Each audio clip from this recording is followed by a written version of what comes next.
Just because you don't have the answers doesn't mean God is not going to show up and do something amazing in your life. Now, my challenge is trust Him when you don't understand. Be comfortable not knowing. The Scripture says, lean not to your own understanding. Take this in the right sense, but sometimes you have to turn your mind off. Don't try to figure everything out. Yes, use wisdom, use common sense, but when you start getting frustrated, you can't find a solution, you're tempted to live worried, that's a sign God doesn't want you to know. I tried that and it didn't work. Because you think that trying something for a little while ought to bring you a big return. But life does not work like Apple. Life does not click and it appears. Some stuff takes time. Greatness takes time. It takes time. You got to be prepared to get 1,000 no's to get one yes. The thing you need to win is resilience. You can't just keep trying different stuff, because you can never say something didn't work when you didn't half try. Be resilient. Stick it out. Winter, spring, summer, fall. Resilient. Life is going smoothly, then the bottom falls out. Everything is coming up roses, then the bottom falls out. Everything is working out in His favor, and then the bottom falls out. That life starts going your way finally, then the bottom falls out. You plan your retirement, and now you have to take care of your grandchildren. You plan for life to work a certain way, and then the bottom falls out. You're looking for this, and God sends that. You have to be awfully immature to think that every day is going to be a good day. Some days are better than other days. And some days, if it ain't one thing, it's another.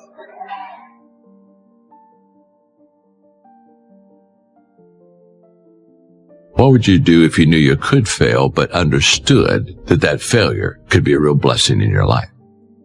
Now, that's a good question. Because I think we don't reach our possibilities, not because the door isn't open, but because we stop before we get to the door. Every possibility is surrounded by obstacles and challenges. I've never had a possibility with a clear path that I had no opposition to and just ran up there and knocked on the door and everything opened and everything was good. That only happens in the movies, friends. Resilience.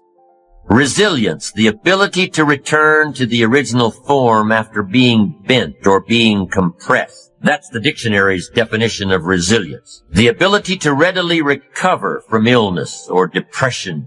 Resilience, being able to withstand setback, financial crisis, loss of loved ones, loss of enterprise, and loss of health.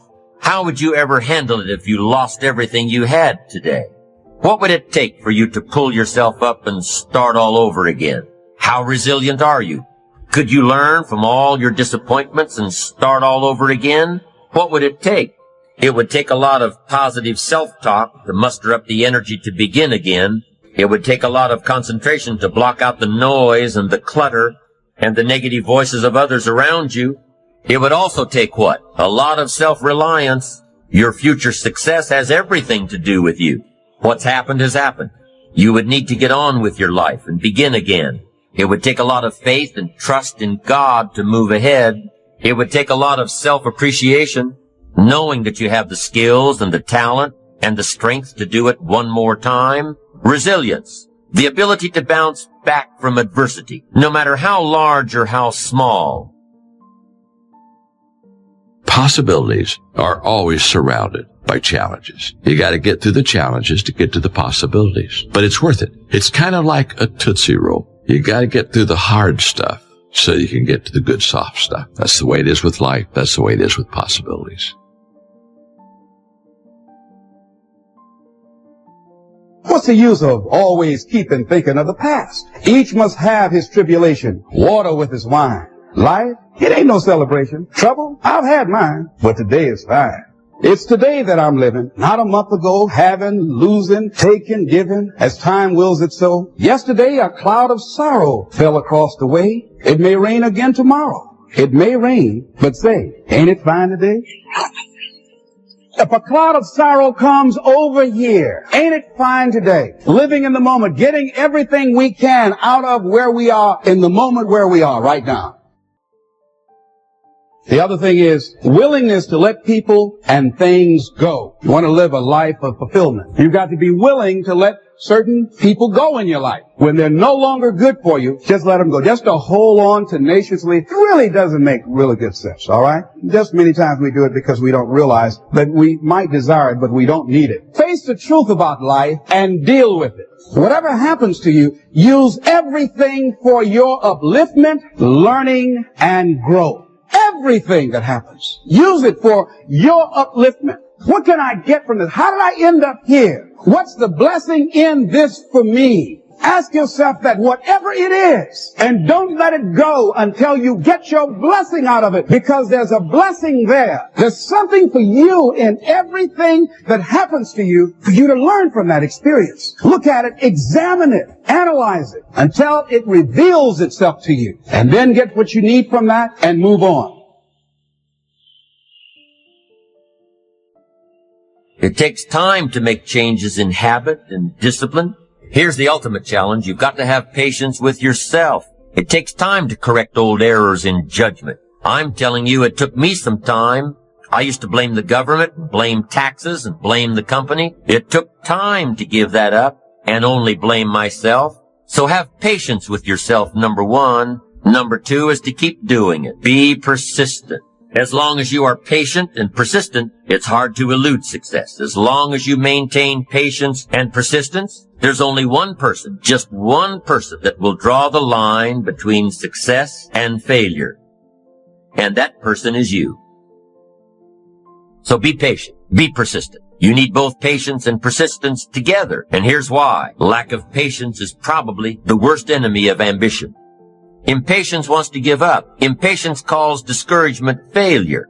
But your ambition won't let you give up so easily. Not if you're persistent. What others may call failure, ambition calls a learning opportunity. Ambition knows that the longer the achievement is in coming, the more valued it is.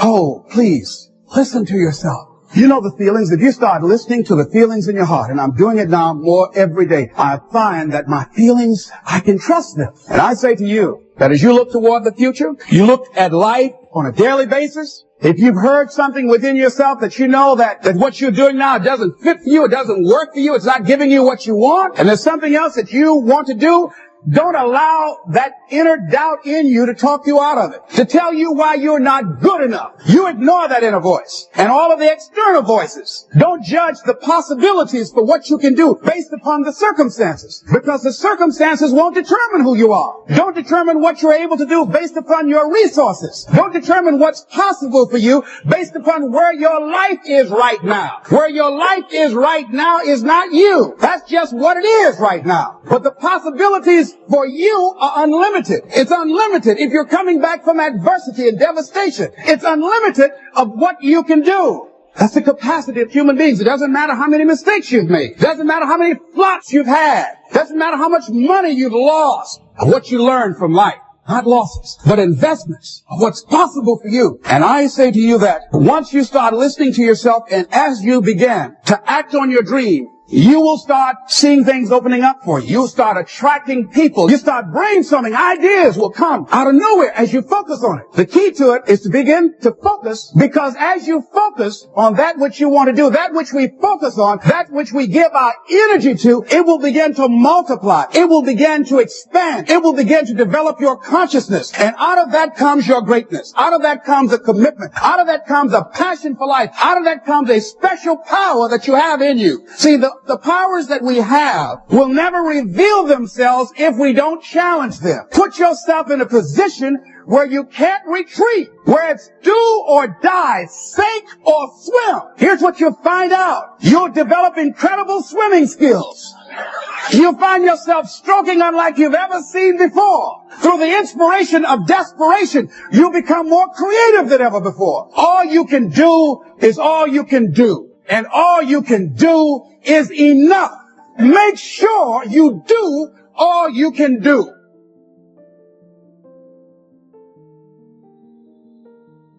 knowing when an opportunity is right and when more preparation is needed.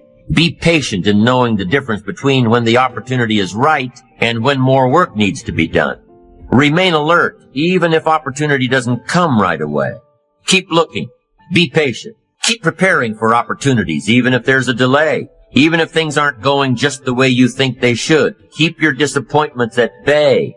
Be prepared. Always be prepared. Don't let impatience allow you to give up. Take the little setbacks in stride. Don't let small disappointments discourage you. Don't let the little successes delude you. Avoid the emotional roller coaster that will always disrupt your plan.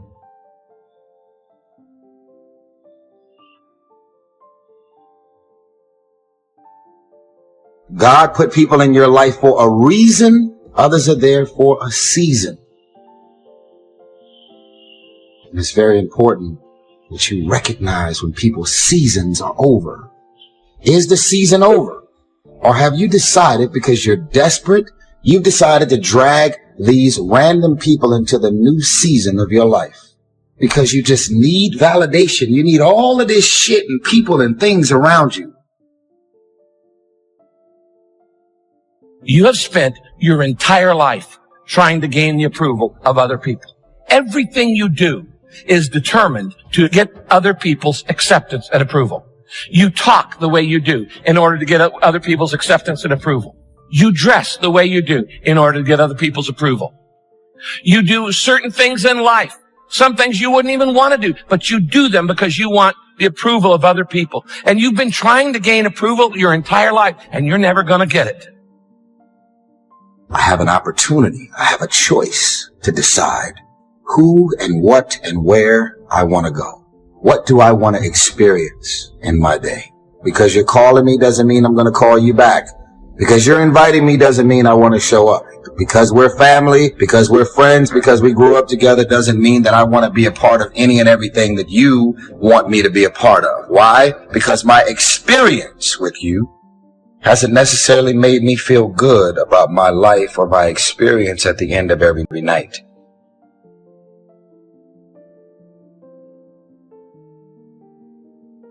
Why would you walk in the opposite direction of your dreams?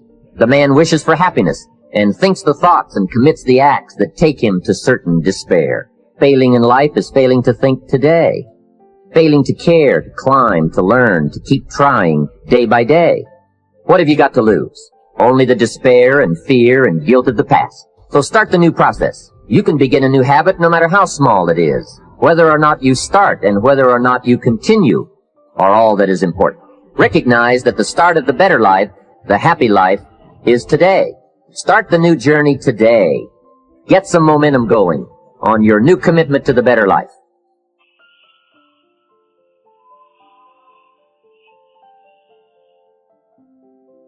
Do you love yourself enough?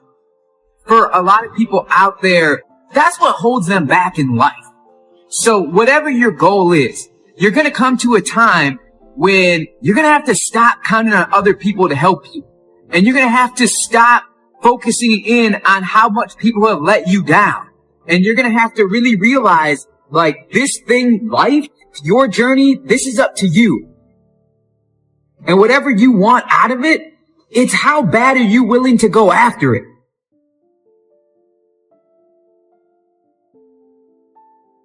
The more you love yourself, the more you believe in yourself, the more you focus on your own intention, the less you have concern with getting that acknowledgement and recognition from other people. The words out of their mouth are about you, but what they're really thinking about is them. The more you begin to understand this, you really stop spending so much energy on worrying about what other people think about you. In other words, your own acknowledgement, your own character, your own belief in yourself supersedes what anyone else could ever say about you.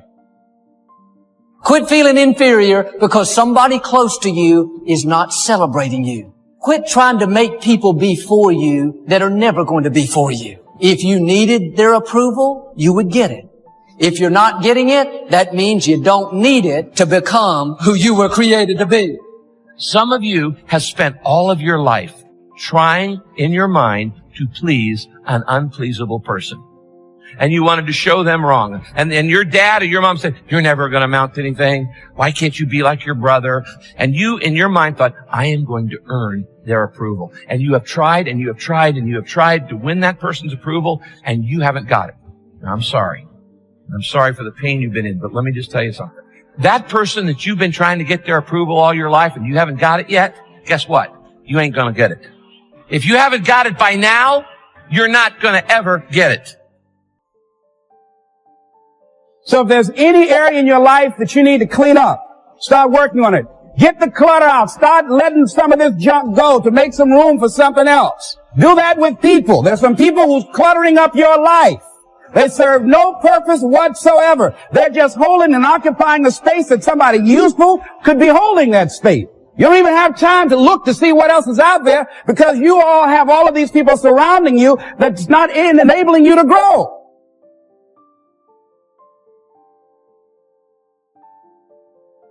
But when you realize that God loves you unconditionally and without condition of any type, you realize this: I don't need the approval of other people. And it sets you free. I don't need other people's approval to be happy. I don't have the luxury to waste time. I'm expecting some great things from life.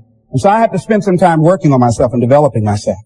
And some people wish they could do better, but some people expect to do better. Where are you on that? Take care of you. Look out for what truly satisfies you. Make caring for you the highest priority in your life. We're not taught to look out for ourselves. We're not taught to take care of ourselves. So make a conscious effort. Make you number one priority. Your health is more important than your family and any and everybody. Don't neglect yourself.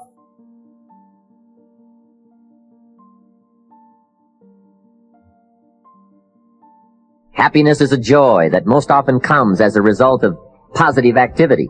It is a result of an awareness of the full range of life. Happiness is being able to explore the offerings of life. Happiness is both receiving and sharing, reaping and bestowing. Happiness is activity with purpose. Happiness is freedom from the negative children of fear, such as worry, anger, low self-esteem, envy, greed, and so on. Happiness is contentment with the tasks of your life. It's love in practice. Happiness is both a grasp of the obvious as well as an awe of the mysterious. Because God selects what people reject. Don't you turn around and do the opposite. Don't downplay what makes you destined. Don't reject what makes you special.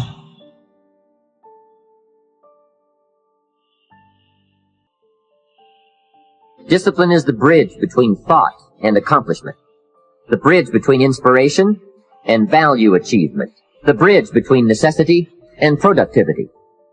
The first key to discipline is awareness of the need for the discipline to make the changes. What must I do and what must I become to get all I want from my life? The eagerness to maintain your new discipline deliberately, wisely, consistently, to master the circumstances of your daily life. Disciplining ourselves to fulfill our natural potential to become all that we can be. Opportunity is always looking for ambition and skill in action.